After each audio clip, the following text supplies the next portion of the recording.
Hi folks, Vipin here. With the budget happening today and being presented by the Honorable Finance Minister Arun Jaitley, I wanted to give you my point of view and explain a little about the budget when it comes to the middle class family point of view. Okay, I don't want to get into the other details wherein they talk about how much they're investing in power projects, how much they're investing in education, defense, etc. But I want to talk about how this would affect a middle class Indian, such as myself and you guys who are watching this video. So let me start off by talking about the highlights on what are some of the changes which could actually affect us. Now, basic customs duty on LCD and LED TVs has been reduced from 10% to about 0. Now, if you don't know what customs duties are a tax that you pay for importing goods. Okay, now when you talk about importing goods, they range from a few percent to several 100%. 150 or 120% I think is the highest. Now, this has been reduced from 10% to 0, which means electronic goods will actually get cheaper, such as LCD and LED TVs. Now, why have they actually done this? They've done this to promote people to encourage people to actually go about buying these LCD TVs. Now, a good way to look at this would be the finance minister doesn't want us to spend a large amount of money buying these big fancy LED TVs. Now, if you think about it, it doesn't really seem worthwhile, because most of us would watch the regular programs on these televisions, and we don't really use it as a home theater sort of system. So whether we watch it on a 19-inch television or we watch it on a 32-inch television, the end value, the marginal utility, if you don't mind me using economic terms, is going to be the same. It's not really going to make a big difference on what screen we actually watch it on. So this is one good thing that they've actually done. And one more, importing of electronic goods will actually cost more. Now, electronics would also include televisions, but televisions aside, for example, if you want to buy a cell phone, it's actually going to cost you more. Now, what does that mean? Why does that actually, how is it actually going to affect us? Now, all the electronic goods that we purchase is in fact taken from China. Now, if you notice, there is a huge increase in consumerism in India. That is, we are a generation where our phones become outdated in 6 months and we require to buy a new one. Now, in order to discourage us from buying a new one, okay, they have made these commodities expensive. Now, they've done this so that we don't go about buying and spending a lot of money on electronic goods. Now, why does that actually done? One, of course, like I said, to discourage consumerism, and the other one that they've actually done that is because to preserve the foreign exchange in India. The less we actually import because it's too expensive, the more dollars actually stay in our reserves.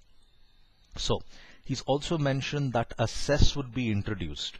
Now, what is a cess? A cess can be considered as a tax on tax. Okay. Now, when I pay my income tax, it's considered 10% of my overall income minus the exemption limit. So let's say I was earning around 3 lakh rupees. The old exemption limit was 2 lakhs. So 3 lakhs minus 2 lakhs is 1 lakh.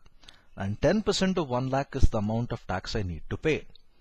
Now, that comes to about 10,000 rupees. 10,000 rupees, on that you have something called education cess that is levied on it. I think it's about 3%. So 3% of 10,000, that's about 300.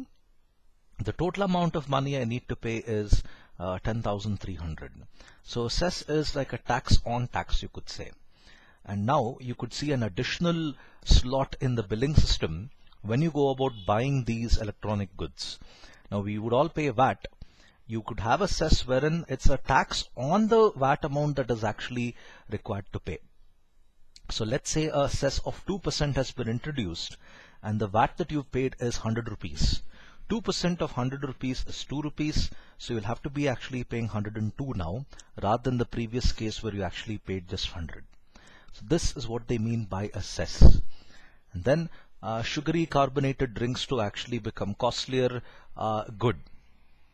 We really need to discourage people from consuming carbonated drinks, not because they are promoting foreign institutions. It's mostly because it's pretty unhealthy. They have a large amount of sugar in them, and that's not really healthy. So that's one thing which I actually support. Cigarettes and tobacco products in general to cost more. This is not something which is new. Whoever was in charge of the Indian Parliament, the BJP, Congress, whoever it is, they've always gone about increasing the cost of tobacco year after year. But my opinion, sorry Mr. Arun Jaitley sir, a person who smokes will continue to smoke irrespective of the cost, unless of course you make a overnight massive jump. Like if a stick of tobacco was to cost like 8 rupees and tomorrow you make it like 80 rupees, maybe in that case the person might actually start cutting back on consumption of tobacco. But otherwise, making from 8 rupees to say 10 rupees or 11 rupees, I don't really think it will have a massive impact on someone who smokes. And then CRT TVs are exempted from customs duties to help the poor. Now, I found this a little bit funny because I didn't even know that CRT TVs are still being manufactured. But in a good way, if the poor population is actually going to go about buying this, it's a great way for them to actually have information reach them. So that's a good way to have information actually reach a large population of India. Now, moving on. From the middle class point of view, the most common thing which we all focus about would be the direct tax code. So I have taken mostly the direct tax code here. I don't recall the finance minister including any other additional services in the service tax net or the goods or the GST which was supposed to have been introduced. None of that I recall. So let's just focus on direct tax, that's income tax. So no change in income tax rates, as in previously it was 10%, 20% and 30% depending upon the levels of income that you have. So that's continued to be there. So the exemption limit was previously 2 lakh rupees and now of course it's been increased to 2,50,000. Now that's a very good thing. Usually I see the governments go about increasing it by about 20,000 every year. Now, if I'm not wrong, the previous exemption limit was 1,80,000 and they increased to about 2 lakhs. And year after year, since prices are becoming more and more expensive, it's going to be a big saving for us if we pay less tax year after year, or rather reduce the burden of actually paying this tax. So 2,50,000 according to me is actually a good thing. A lot of people expected 5 lakhs to be the exemption limit. I'll tell you more about why that's not really possible in some time. Proposed to increase the investment under Section 80C from 1 lakh rupees to 1.5 lakh. Now, the total exemption that you could get in taxes was about 1 lakh rupees in terms of deductions. Now, for a large taxpayer, a person who's paying say 20% or 30%, for him the total deductions he could actually get was 1 lakh. And this would be showing the national savings certificates, the public provident fund, all that he could show, and he could get a maximum exemption of 1 lakh rupees on the amount of tax he could actually pay. Okay, now that has actually increased to 1.5 lakh rupees. So even for a large taxpayer as well, you are able to save a good deal of money when it comes to paying taxes at the end of the year, the end of the financial year rather. Tax exemption on interest component on housing loans raised to 2 lakh rupees.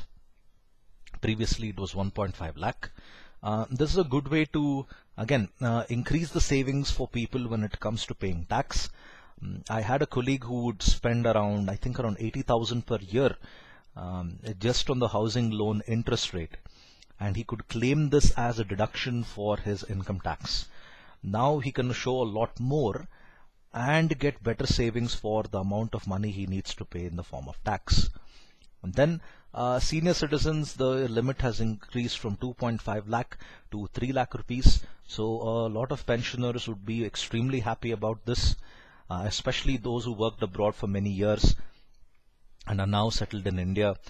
They would actually save a big deal of money when it comes to paying taxes due to the new exemption limit now. So according to me, the budget has actually been good. I didn't really expect the finance minister to do a massive U-turn and put smiles on everyone's faces. Now I say that because it's not really possible for any government to put smiles on every person in this country. The reason is that because it's not possible to do that in any case. You can't find a company making every customer happy. So I highly doubt that a government is also capable of the same thing. So yeah, some expectations were not fulfilled. A lot of people felt that okay, the income tax limit would be raised from 2 lakh rupees to 5 lakh rupees. I remember a news channel had even put that up on their website, asking people, okay, what do you think should be the new exemption limit? And people said that okay, it should be up to 5 lakhs. So there again, opinions of people don't really matter when it comes to these things, because you shouldn't get ahead of yourself. Now I say that because you shouldn't take individual interests over general interests. Now let me tell you how this would work. If Arun Jaitley went on to increase the exemption limit to from 2 lakh rupees to 5 lakhs, a massive jump, that is a massive jump. Okay. The first thing that would happen is the revenue that would be collected from income tax would drop down significantly. And the next thing that would happen is he would have to compromise on other things. Now, for example, Arun Jaitley proposed that a war memorial be done, a war museum be done to honor the people who actually gave lives for this country. He even proposed a memorial for police officers who were killed during their duty. Now, programs like this is not possible unless taxpayers are able to put forth money from their side. Now, when I go about paying taxes, my money gets utilized for a variety of things for this country, be it for an infrastructure project, be it for a power project, or be it for something like a war memorial.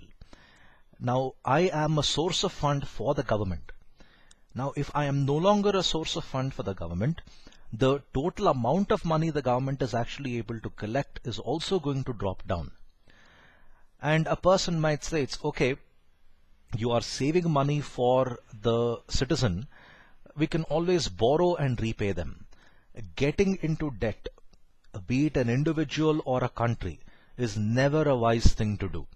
Look at the incidents of what happened to Greece and what may happen to Spain in the years ahead. Getting into debt is never a good thing to do, especially considering how short of cash the entire country has actually become. So it's always going to be like you compromise here and you try to make a person smile here, you will have to compromise on something else. So it's not really possible to make everyone happy in this regard. You really need to consider the country's point of view rather than an individual's point of view. That's why I find these opinion polls on news websites quite stupid. If 85%, as per that poll said, the exemption limit should be raised to 5 lakhs, I'm also sure if they had put up a question saying that, should the exemption limit be raised to 10 lakhs? Everyone would say yes, make it to 10 lakhs. So even 5 lakhs is not good enough, let's make it to even 10 lakhs.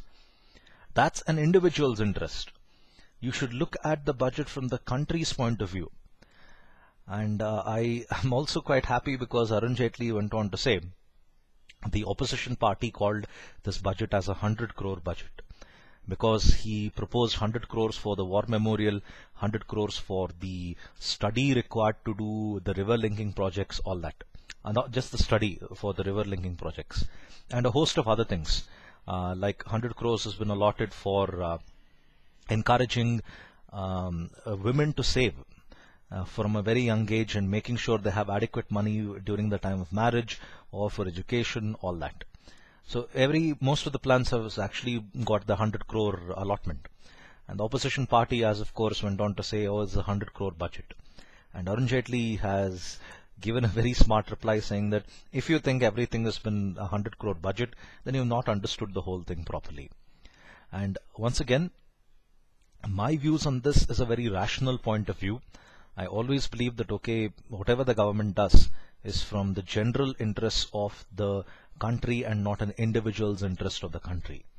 So this is a short explanation into the budget. I hope you found the video helpful. Please hit the subscribe button. Thank you for your time. Have a nice day. Bye.